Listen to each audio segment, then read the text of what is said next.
Retomando o conteúdo de bactéria, estamos aqui, eu e você, professor Marcos, do Colégio Alternativa, no capítulo 5, falando sobre o reino Monera. Sou professor da matéria de Biologia 2 do primeiro ano único do colégio, né? E agora iniciamos a aula 5, que retoma, né, que traz de volta o conteúdo voltado a essas bactérias. Então vamos lá.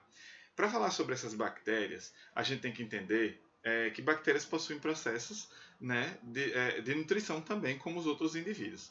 E essas bactérias elas vão estar associadas principalmente a um processo de decomposição, tá? E de disponibilização de nutriente na natureza.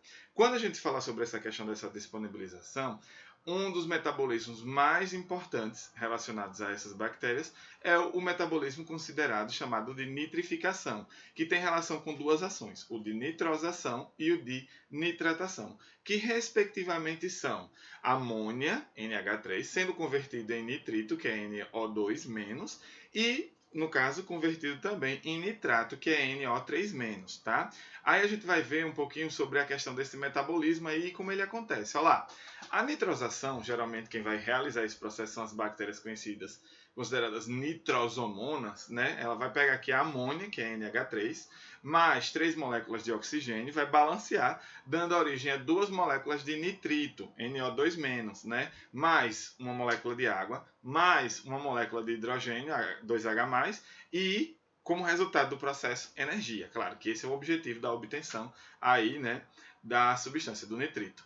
E ela pode pegar também, a partir da nitratação, o nitrito, que é 2NO2-, né, mais oxigênio reagindo, no caso a bactéria Nitrobacter vai realizar esse processo, e resultando no nitrato, olha lá, 2NO3- e energia, tá? É só para que vocês saibam.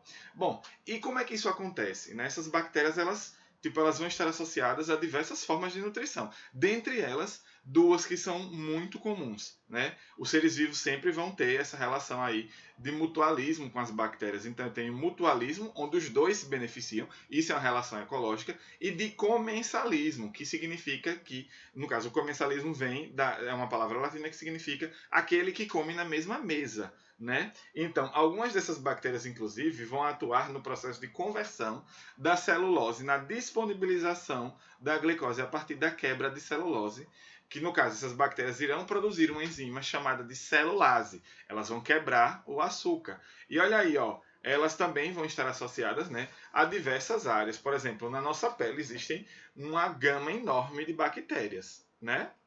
Bom, bactérias também podem ser usadas como controle biológico, que é esse exemplo aí da Bacillus thuringiensis, que é uma bactéria que é usada na lavoura para combater larvas de insetos. Por exemplo, alguns animais, como é o caso de algumas borboletas, de alguns outros besouros, coleópteros, eles produzem, né, como um indivíduo inicial do seu desenvolvimento, uma larva. E essa larva, na verdade, ela vai ser nada mais nada menos do que uma lagarta. E aí essa lagarta ela traz prejuízos enormes às plantações. E o que é que se faz? Utiliza-se essa bactéria, né, que é o Bacillus thuringiensis, e ele é aplicado, no caso, na lavoura. Quando a lagarta entra em contato com ele, ela se contamina, né, e aí acaba morrendo, tá? Isso é uma das formas também utilizada aí, no caso, o benefício que a bactéria pode promover, né? Olha aí, né, um exemplo, essa imagem mostrando quem é o Bacillus thuringiensis. Eu sei que é uma bactéria bacilar, mas dá mais ou menos uma base de como ela se manifestaria na natureza, tá? E também pode ser usado no uso farmacêutico, né? Onde muitas vezes vocês inclusive já estão vendo comigo, né? O Clostridium botulino, e vocês sabem que essa bactéria ela causa danos, mas assim, as proteínas, né, a toxina que ela produz, essa toxina ela pode ser usada como cosmético, né? Já falei a vocês que ela fixa, né, o tecido do rosto, e aí ela pode manter esse tecido permanente, preso, né, durante um bom tempo. Algumas bactérias também são manipuladas geneticamente, né, para que essas bactérias venham a produzir insulina. Né? Antigamente, a insulina produzida, na verdade, ela era coletada em matadouros para poder realizar a produção dessa insulina, e acabava saindo um conteúdo, um componente muito caro para se tratar pessoas que tinham diabetes. Hoje em dia, eles pegam, no caso, alguns genes, né, associada ao pâncreas, que vão produzir essa insulina, e inserem no DNA da bactéria. E aí o que é que ela vai fazer? Ela vai produzir essa insulina, né, em larga escala, para poder a gente utilizar como medicamento, no caso, o uso farmacêutico. Tá? Olha aí mostrando como é que acontece o gene da insulina sendo inserido aí no DNA da bactéria, e aí a bactéria começa a realizar o processo de produção proteica, transcrevendo e traduzindo RNA mensageiro, e aí produz a insulina humana. Tá? Também é usado na indústria alimentícia. A gente sabe que alguns queijos, vinagres e iogurtes são todos produzidos aí por bactérias, né, pelo processo de fermentação. Então perceba a ligação, né, dessas bactérias com o potencial digestivo delas, né, o processo metabólico dessas bactérias, né, e assim, o grande benefício que elas trazem para nós, né, para nós seres humanos. Tá? Dando continuidade, a gente vai falar um pouquinho do micoplasma, que é uma bactéria muito específica, porque ela é considerada uma das menores não, a menor célula existente, tá? E ela não vai apresentar, por exemplo, parede celular. É uma bactéria muito rudimentar, ela só vai ter a membrana lipoproteica, algumas proteínas dissolvidas no citoplasma, o ribossomo que vai sintetizar as proteínas dela, o DNA circular, né? E o RNA que também vai estar associado a esse citoplasma. Tá? Olha lá, elas, como eu já falei, são conhecidas como as menores células, né? É o menor ser vivo, né? Assim, antes da gente chegar na cadeia dos vírus, existente. Tá? Eles são heterotróficos, no caso as micoplasmas, elas não produzem seu próprio alimento, não fazem fotossíntese, e a maioria delas não. Todas elas geralmente são parasitas, tá? Elas vão, no caso, provocar doenças. Essa bactéria ela foi detectada a primeira vez como causadora de uma pneumonia conhecida como pneumonia bovina. E aí, depois que foi percebido, né, a existência dela, elas foram melhor estudadas e aí percebeu-se algumas dessas particularidades, tá? Como eu falei, elas vão ser encontradas em esgoto e também no solo, né? O que pode acabar levando à contaminação do gado. Não, claro, somente o gado. Nós também podemos nos contaminar com micoplasma, tá? Não é só um tipo de doença que vai ser causada ao animal, a gente também pode se contaminar com ele. E, como eu falei, elas vão realizar parasitismo intracelular, certo? Elas vão entrar na célula para parasitar. O sistema de parasitismo dela é muito parecido com o do vírus, certo? E, como eu falei, elas são conhecidas pela sigla, né, causadoras da pleuropneumonia bovina, no caso aí, Pleuropneumonia Like Organism, né? É a sigla em inglês para ela, PPLO, tá? Bom, com relação à nutrição, novamente voltando, eu tenho bactérias que vão se nutrir de forma aeróbica, né? Ou seja, como é que vai ser esse processo, né, de produção energética? Vai ser um processo voltado, né, à aerobiose, que é, no caso, uma respiração aeróbia chamada de respiração bacteriana. Olha lá, ó, ela pega a glicose, né, faz as quebras, e aí ela vai converter uma parte dessa glicose em CO2, claro, e também associar o oxigênio, né, o que vai resultar na água e na formação de ATP. Uma questão interessante e importante. Como todo mecanismo de respiração aeróbia, a gente vai ter a liberação, né, de energia sob forma de calor. Então, vocês estão vendo aqui que essa energia ela pode ser liberada sob forma de calor, né? Aí, retornando. E de forma anaeróbia, né, realizando também o processo fermentativo. Olha lá agora a glicose, né, passando pelo processo de glicólise, que é a quebra, liberando CO2, a anaerobiose. E aí a gente vai ter um subproduto que é o álcool, o etanol, né? Eu também tenho, além da produção desse etanol, né, por outra via, um processo de produção de calor, né? Assim como a gente vê lá para a respiração aeróbica, aqui a gente também vai ter energia produzida sob forma de calor, só que muito menor, tá? E também, claro, a produção do ATP, que é o objetivo final. Só que assim, em comparação à respiração aeróbia para a anaerobiose, eu vou ter uma produção muito maior de ATP na respiração aeróbia que na anaerobiose, desculpa. Outra forma de produção energética, que no caso a gente vai encontrar associada às bactérias, é a forma autotrófica, né? Elas vão produzir, as cianobactérias principalmente, vão realizar um processo fotossintético a partir de uma clorofila que a gente vai encontrar nesse grupo, conhecida como bacterioclorofila. Já tinha falado para vocês, né? Olha lá, a fotossíntese bacteriana, como é que ela vai discorrer, basicamente? Olha lá, ela vai fazer 6 moléculas de CO2 mais 2 moléculas de gás sulfídrico, que é H2S. A partir da interferência da luz e da bactéria clorofila, eu tenho a formação de CH2O mais uma molécula de água e libera, no caso como subproduto, 2 moléculas de enxofre, certo? Além disso, eu também tenho a via quimiosintética, né? Que no caso as bactérias a gente sabe que a maioria delas são saprofíticas, vão decompor matéria orgânica. E aí o que é que a gente vai ver associado? Olha lá, o processo da quimiossíntese, onde substâncias inorgânicas, né, vão reagir aí com energia, né, sendo liberada a partir da produção de subprodutos. E essa energia entra na segunda fase do processo, que vai utilizar CO2 mais água, mais a energia da quebra da substância inorgânica, o que vai acabar originando substâncias orgânicas, tá? Não esqueçam desse processo, tá? São duas fases. Eu tenho a substância inorgânica reagindo, produzindo, quebrando, reagindo, produzindo energia, liberando subproduto. Essa energia vai ser usada com CO2 e água, o que vai, no caso, reagir para produzir substâncias orgânicas, que no caso vão ser da competência da nutrição desses indivíduos, né, dessas bactérias, tá?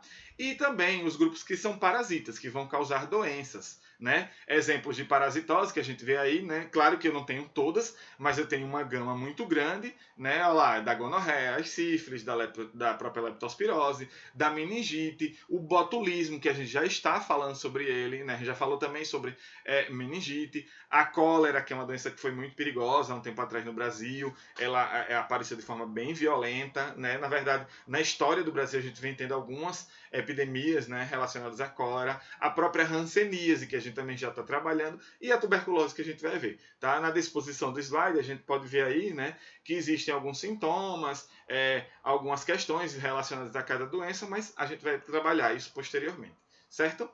E dando continuidade, vamos lá, a questão reprodutiva. Eu tenho aí uma reprodução assexuada, que geralmente vai acontecer por cisparidade ou bipartição. Que quer dizer o quê? Né? É quando eu tenho a separação da bactéria. Eu tenho uma bactéria originando outra a partir de uma única célula. Uma célula, ela duplica o material genético, duplica o que a gente chama dos plasmídios, o material inteiro, o citoplasma, e aí ela começa a entrar no processo de divisão, né? Até gerar no caso, duas células que no caso são geneticamente idênticas. Essa reprodução assexuada, lembrem-se que ela tem uma associação com o fato de que tem que ocorrer em um meio propício, para que seja rápido, no caso, ou seja, quanto mais ela realizar esse processo, maior o número de bactérias na colônia vai ter. Lembrando que a variabilidade genética é baixíssima, né? Nesses grupos, a variabilidade genética ela só depende de uma questão de mutação, o que não é um evento frequente, né? E não é um evento programado, ele é um evento que acontece de forma aleatória, tá?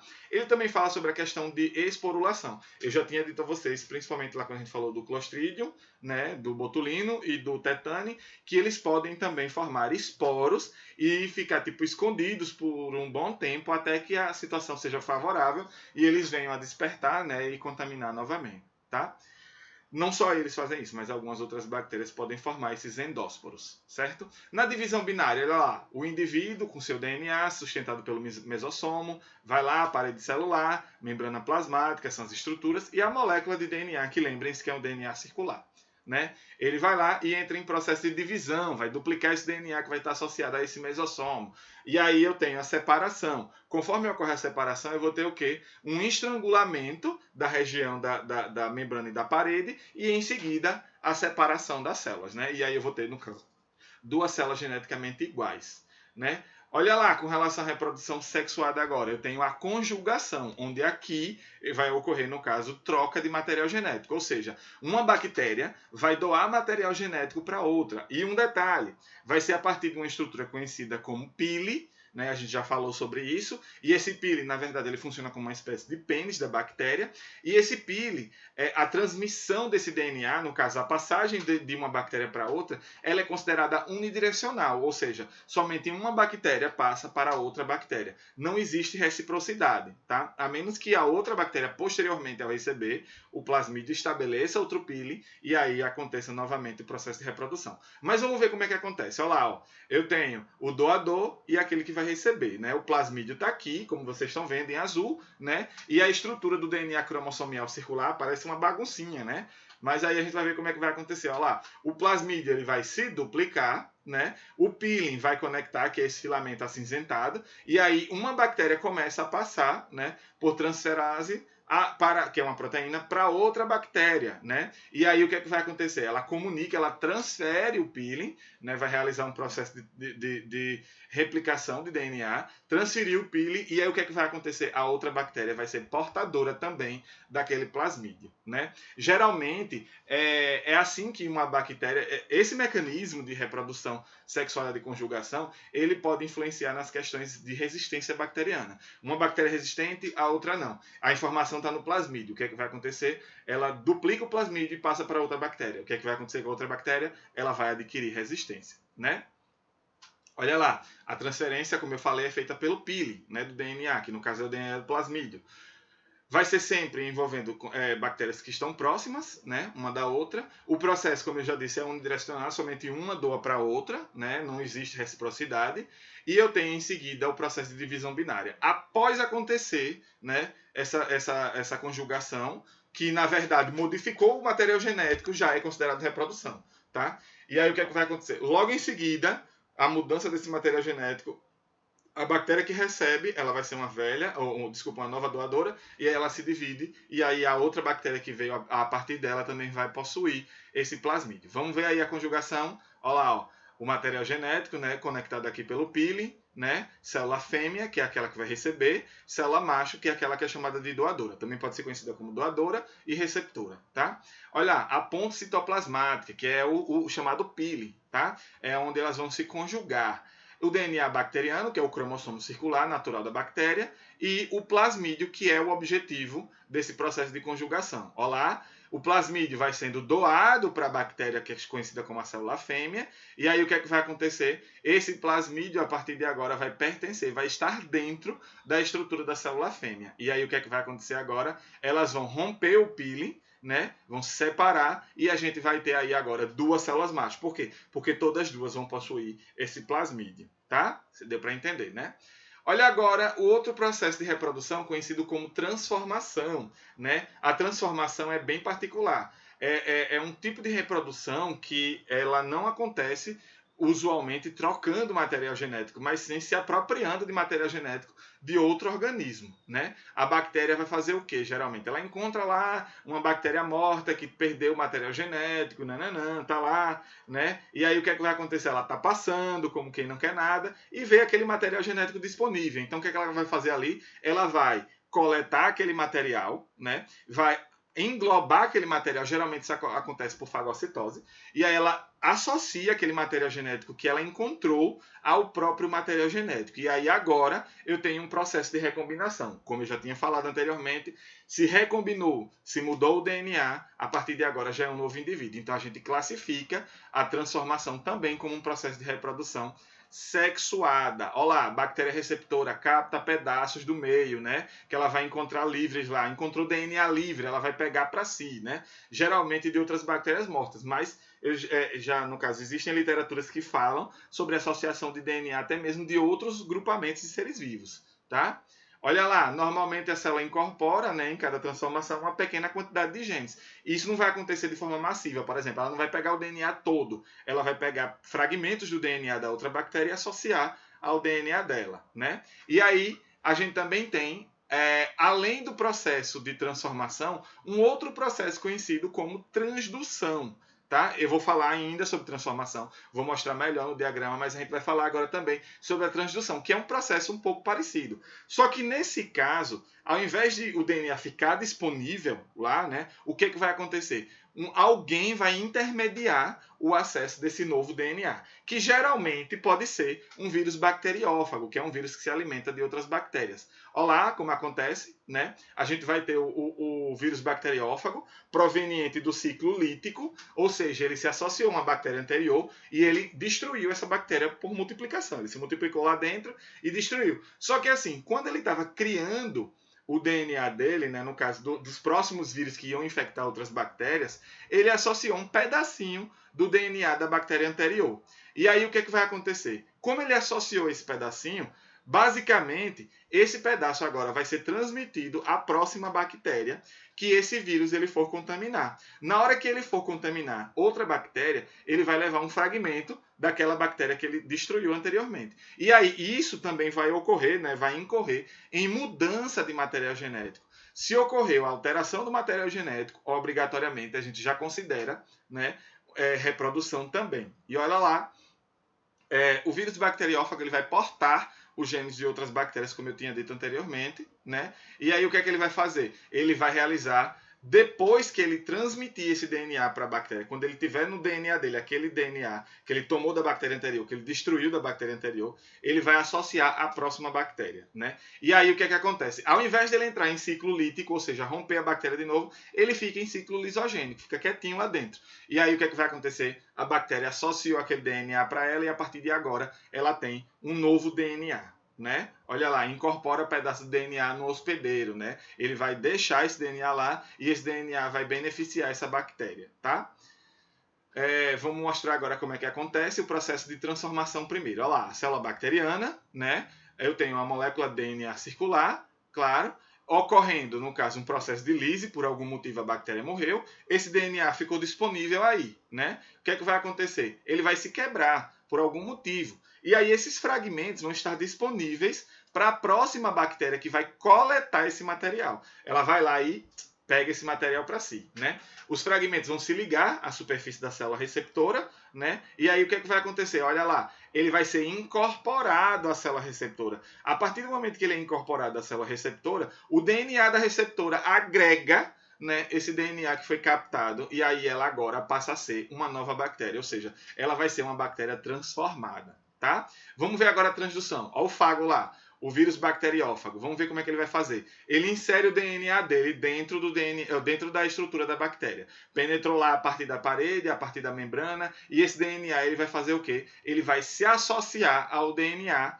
né, da bactéria, se tornando o chamado profago. A gente já viu isso lá anteriormente em vírus, né? Quando ele se torna o profago, quando ele está promovendo a infecção. E aí o que é que vai acontecer? Ó, ele fragmenta o DNA, ele faz o ciclo lítico, né? E aí o que é que vai acontecer? Ele vai produzir mais vírus que vão romper a célula bacteriana e vão liberar esses vírus. Olha agora, esses vírus eles vão procurar outra bactéria, só que tem uma questão. Quando ele realizou esse ciclo lítico, ele agregou um pedaço de DNA da bactéria anterior. Ele tem um pedaço de DNA da outra bactéria agregada ao DNA dele. E aí ele vai infectar uma nova bactéria. Quando ele realiza essa infecção, o que é que vai acontecer? Esse DNA, que é o DNA viral, que vai ter o DNA da bactéria agregado, vai também incorporar-se ao DNA da próxima hospedeira. E aí o que é que vai acontecer? Eu tenho mudança de material genético. Só que ao invés de ele entrar em processo de quebra, ou seja, de ciclo lítico, ele se mantém em ciclo lisogênico. Ele fica quietinho lá dentro, sem quebrar, sem romper a nova bactéria que ele infectou, tá? Vamos lá ver agora um pouquinho da parede celular, que essa parede celular ela vai ser presente em todas as bactérias, menos nas chamadas micoplasmas. Olha lá, ela vai ser uma espécie de membrana externa, que geralmente vai ser formada de uma substância conhecida como peptidioglicano, tá? É muito comum que as bactérias tenham essa substância na composição da sua parede. Que, na verdade, a peptidioglicana nada mais é do que a associação de um açúcar e uma proteína, que não é bem específico, né, para manter uma espécie de dureza na estrutura, né, da parede e impedir, por exemplo, a entrada de bacteriófagos ou então até mesmo a ação de alguns antibióticos, né, de algumas substâncias que possam destruir a bactéria. E olha lá como é que ela vai funcionar. Ó. Eu tenho aí essas peptidioglicanas organizadas como se fossem tubos e filamentos, né, que são de ácido teóico que vão organizar essa parede. E geralmente ela vai se dispor acima da membrana plasmática. A única diferença onde a gente não vai ter essa disposição ocorrendo da parede acima da membrana plasmática é em caso de bactérias que são consideradas gram-negativas. Tá? A gente vai entender no próximo slide como é que acontece aí. Mas aqui dá para ver, ó, essa estrutura meio rosada, meio roxa, né, que vocês estão vendo, é a parede celular. Olha aí a peptidioglicana em rosa, né? E o ácido tecóico aí formando, unindo todas as fibras na parede, né? E logo abaixo em amarelo a gente tem a membrana plasmática e em azul, né, a proteína da membrana, tá? A parede, como eu falei, ela vai ajudar a manter a forma da bactéria também e vai conferir proteção contra a questão da pressão osmótica. Vocês já viram isso em Biologia 1. né, ela também vai participar do processo de divisão celular, né, com a formação do septo. Para quê? No processo de estrangulamento, ela é responsável por separar-se também, né? Ela é quem vai ajudar no processo de divisão da nova bactéria formada a partir, né, da cisciparidade. Olha lá, há basicamente dois tipos de células com paredes bacterianas diferentes, né, que são as gram-positivas e as gram-negativas. E isso tem uma relação com a disposição da parede, onde a parede se encontra. Vamos entender aí primeiro gram-positiva. Elas vão apresentar uma membrana plasmática, né, e vai estar acima da membrana celular, acima da membrana celular, né, e elas são mais sensíveis a antibióticos à base de penicilina. Né? Quando a gente faz o processo de corar pelo chamado método GRAM de coloração, né, elas vão apresentar a coloração roxa. Por quê? Porque o corante, que é a violeta genciana, ele tem uma polaridade muito grande com a parede celular. E aí o que é que acontece? Como ele se associa totalmente à parede celular, o que é que vai acontecer? Quando você olha no microscópio, né, e você vê aquela coloração roxa da violeta genciana, né, que incorporou-se aí a membrana plasmática dessas bactérias, desculpa, a membrana não, a parede celular dessas bactérias, o que é que vai acontecer? Ali eu já tenho a constatação de que é uma bactéria gram-positiva. E como é? Vamos entender um pouquinho aí a construção dessa parede celular dessas gram-positivas. Olha lá, ó, a bactéria gram-positiva. Bom, eu vou mostrar o esquema, né, com a parte celular da bactéria removida, e a gente vai entender como é aí a construção da parede. Olha lá, ó, aqui a gente tem os filamentos da parede, né, e logo abaixo, como eu tinha mostrado lá no slide anterior, eu tenho a membrana plasmática. Tá? Essa parede celular ela tem uma camada espessa desse peptidoglicano, né? E lembrem-se que ela vai estar posicionada acima da membrana plasmática. Não esqueçam desse detalhe, tá? Logo abaixo, em verde, a gente encontra a membrana plasmática, né? Vamos voltar lá. Agora a gente vai falar sobre as gram-negativas, tá? Quem são essas gram-negativas? Olha aí. Elas vão apresentar a membrana plasmática, a parede celular e acima eu ainda tenho a formação de uma outra bicamada lipídica, ou seja, ela tem uma membrana plasmática e uma bicamada lipídica e a parede vai estar no meio. O que é que vai acontecer? Pessoal, dificilmente os antibióticos que vão ser à base de penicilina vão conseguir acessar essa parede celular. Então, eu tenho que, para curar doenças causadas por essas bactérias, tomar outros tipos de antibióticos que possam afetar outras vias de mecanismo dessas bactérias. Né? Porque o peptidioglicano, que era para ser afetado pela penicilina, já não vai ser mais, porque ele vai estar protegido por essa bicamada lipídica. E outro detalhe, como eu tinha dito a vocês, a parede celular tem uma atração, né, uma polaridade pela violeta genciana, que é um corante. Nesse caso da gram-negativa, como ele não vai estar fácil de ser acessado, a violeta genciana passa direto, ela não consegue ser agregada. Então, professor, qual é a cor que ficaria? Bom, o que é que vai acontecer? Eu vou também lançar nesse mesmo componente, né, para tentar descobrir que bactéria é essa, o iodo que tem uma assimilação com os lipídios associados à bicamada lipídica, né? Então ele tem uma polaridade com o lipídio. O que é que vai acontecer? Essa gram-negativa, ao invés de ela ser corada de roxo, ela vai ser de coloração rosa. Essa vai ser a diferença entre as duas, a gram-positiva e a gram-negativa. Tá? Existe aí esse espaço entre o peptidoglicano e a membrana externa, né? A membrana externa que vai apresentar esse lipopolissacarídeo, né? Nessa membrana externa. E como eu tinha falado, as gram-negativas elas vão assumir uma coloração rosa devido à associação com o iodo. Tá? Vamos ver aqui um pouquinho sobre elas também agora, né? Vamos ver a diferença delas com relação às gram-positivas. Olha lá, a gram-negativa, esquema vai ser uma parte, né, da bactéria removida, que no caso é aí a estrutura que a gente vai estudar. E olha lá, ó, preste atenção agora, ó, eu tenho a bicamada lipídica em cima, eu tenho uma parede celular ao meio e embaixo eu tenho a membrana plasmática. Percebam como é diferente, tá? Olha lá.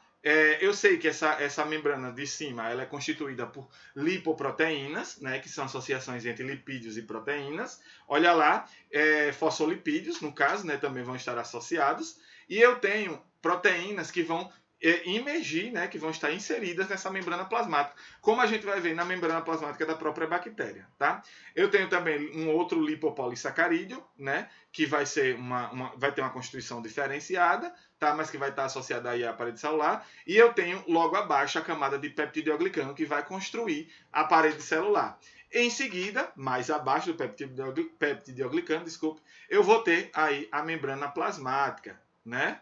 Então, olha lá, a camada lipoproteica que vai ser externa, né? Ela vai ser espessa, vai ser mais grossa do que a membrana plasmática e ela é semelhante, tá? Só que ela vai ser constituída de lipopolissacarídeo. Lembrem-se dessa diferença, tá? Bom, e dando continuidade, falando agora sobre a questão do método de coloração GRAM, eu vou dar os passo a passo aí para vocês notarem como funciona esse método de coloração, tá? Olha lá, mostrando aqui o esqueminha na lateral, né? Perceba que existe são fases, né? Onde a bactéria colocada na lâmina ela vai passar por cada uma dessas fases que vocês estão vendo aí. E inicialmente, olha como acontece, eu vou aplicar na bactéria um cristal de violeta, que no caso vai ser a violeta genciana. Ele tem atração, né? O componente dele tem carga negativa, o que acaba atraindo a carga positiva da bactéria. Por isso que ela é considerada e chamada de gram positiva, tá? A aplicação do iodo também vai ajudar a fixar esse cristal, né, junto aí com o cristal de violeta. E aí eu vou lavar com álcool e também vou usar água, tá, para provocar a saída do excesso de iodo e de violeta, tá? Porque eu preciso fazer essa lavagem para analisar o material depois no microscópio, tá? Olha lá, nos gram-negativos, como a camada de peptidioglicano é menor, o álcool vai criar poros na parede e vai promover a saída do corante violeta que vai estar associado ao iodo. E aí o que é que vai acontecer? A gram-negativa ela vai assumir essa coloração roseada, né? Já a gram-positiva assume a coloração roxa, né?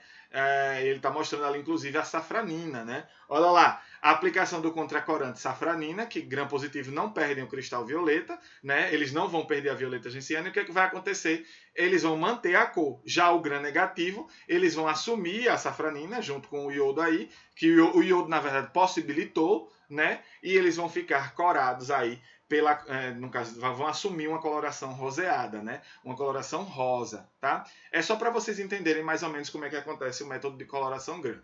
Olha lá agora, mostrando um esquema bem legal sobre a questão desse corar dessas bactérias. Olha lá, eu tenho a gram positiva, perceba que ela está em roxo, e a gram negativa que está em rosa. Olha onde está o peptidioglicano nas duas. Percebam que na gram positiva eu tenho um bloco bem grande de peptidioglicano. Já na gram negativa eu tenho um bloco menor, né, de peptidioglicano. E outra questão, perceba que acima da membrana, né, externa eu tenho alguns componentes que provavelmente são glicosídeos, açúcares que vão estar, né, associados aí a essa membrana.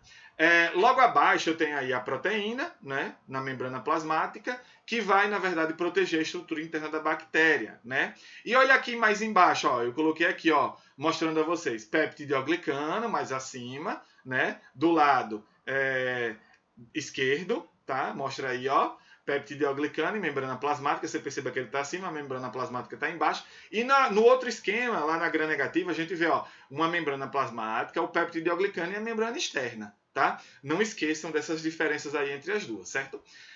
A cápsula bacteriana vai ser uma espécie de estrutura extra que algumas bactérias possuem. Nem toda bactéria vai possuir cápsula bacteriana. Elas são extremamente importantes, tá? Por quê? Porque essas cápsulas bacterianas, elas vão dar resistência contra bacteriófagos, contra a ação de qualquer medicamento que possa trazer algum prejuízo, né? E elas vão construir uma espécie de cápsula proteica gelatinosa, né, que também na constituição delas vai possuir uma grande maioria de polissacarídeos, né, que são açúcares, tá? Então eu tenho essa composição proteica, no caso sacarídea, né, no caso glicídica, e aí as duas juntas vão formar essa espécie de proteção extra. Eu tenho aí o citoplasma, né, na parte externa. Perceba que a cápsula é essa estrutura em vermelho e alguns pelos associados, né, que são as fímbrias, que ajudam no deslocamento, né, a essa cápsula. E aí, ó, dificulta a eliminação por leucócitos, no caso, que são glóbulos brancos do nosso sangue,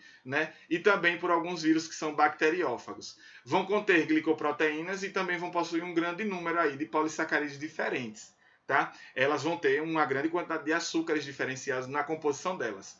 E isso confere, né, uma proteção extra, porque esses açúcares são difíceis, eles estão bem intricados na associação e dificilmente uma substância consegue quebrar essa ligação, tá? A cápsula também é considerada um fator de virulência, ou seja, ela aumenta a capacidade de infecção, né, da bactéria e ela, no caso, vai aumentar essa capacidade da bactéria causar doença, né? E ela vai proteger contra a fagocitose, né? Contra a ação, por exemplo, de macrófagos no nosso corpo, que às vezes englobam essas bactérias e tentam digerir essas bactérias. Bom, só para falar um pouquinho sobre o grupo das bactérias especiais, a gente tem inicialmente as rickétsias, né, que são bactérias que sempre serão parasitas intracelulares, né, são muito pequenas, variam em média de 1 micrômetro a 0,3 micrômetros de diâmetro. Perceba que é muito pequeno mesmo, tá? Mas elas não são menores do que as micoplasmas.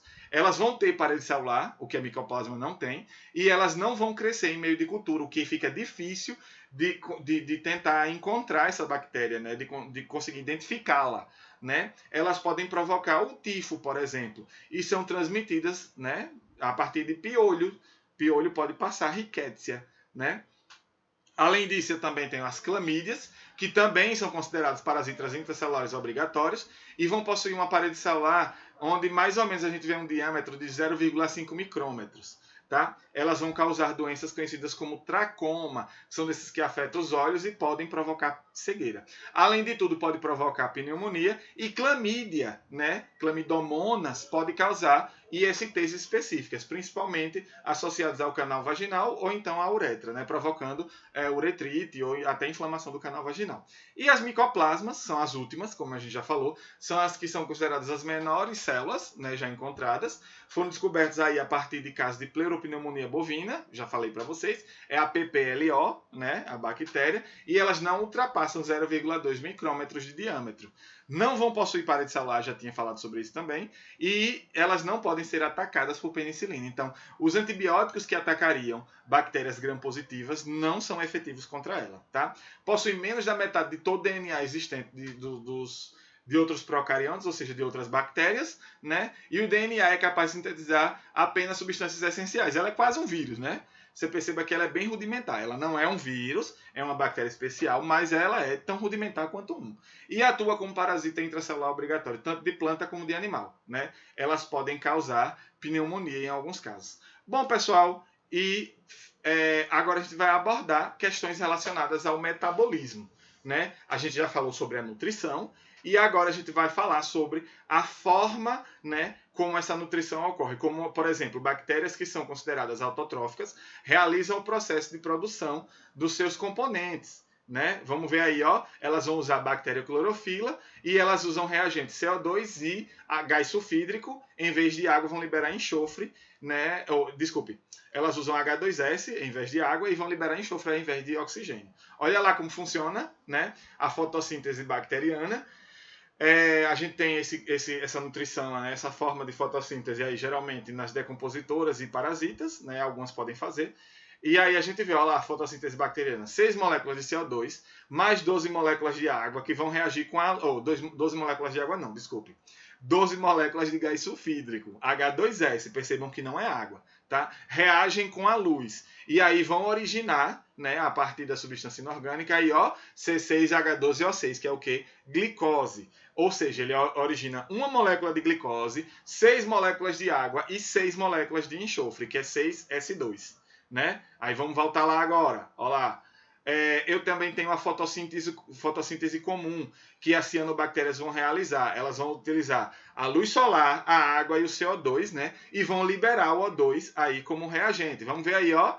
Olha lá, no caso da fotossíntese, né? Eu não coloquei aqui, mas a fotossíntese basicamente é a mesma fórmula da fotossíntese bacteriana, só que ao invés do gás sulfídrico, eu vou ter associado aqui, né, nesse 12H2S, 12 moléculas de água, H2O. E ao final, eu tenho a produção de 6 moléculas de oxigênio, né, em conjunto da glicose e das outras 6 moléculas de água, tá? Vamos lá.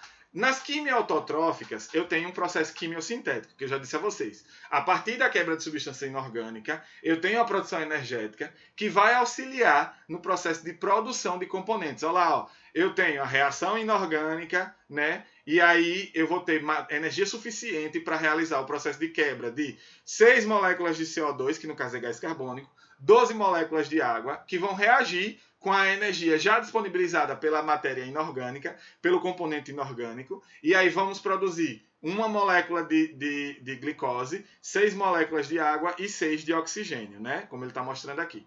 Né? Na respiração, a gente vai ver que alguns organismos, né, eles têm essa questão da respiração associada à presença do oxigênio livre, né? Quando elas são aeróbias. Já no caso de anaeróbia, ela não necessita de CO2, né? E elas podem, na verdade, elas vão realizar a fermentação ou putrefação, né? Que é o caso do tétano, mas se essas bactérias entrarem em contato com o oxigênio, elas podem acabar morrendo. Tá? Existem ainda organismos que podem viver na presença ou na ausência do oxigênio, ou seja, elas podem realizar fermentação ou então elas podem realizar respiração bacteriana. Isso varia, vai de cada organismo. Tá?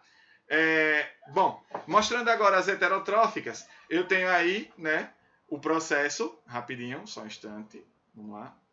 Mostrando aí as heterotróficas, eu tenho aí o processo de fermentação, que vai degradar moléculas orgânicas, que vão estar ricas em energias, e vão realizar essa degradação não total. Vão fazer a degradação parcial. Tá? Essa degradação parcial indica que essas bactérias elas não conseguem ganhar o máximo de energia possível. Certo? Então, aí observem aí no esquema do slide, onde a gente vê aí a glicose, que vai, no caso, sofrer glicólise e vai originar 2 moléculas de piruvato. Pessoal, eu sei que eu coloquei alguns organismos aqui que não são bactérias, como é, por exemplo, o caso das células musculares e das leveduras, que são células fúngicas, tá? Mas aqui, ó, para vocês entenderem que essa fermentação ela não é só particular da bactéria. Eu posso ter a formação, né, de materiais a partir da bactéria e do fungo que participam desse processo de fermentação.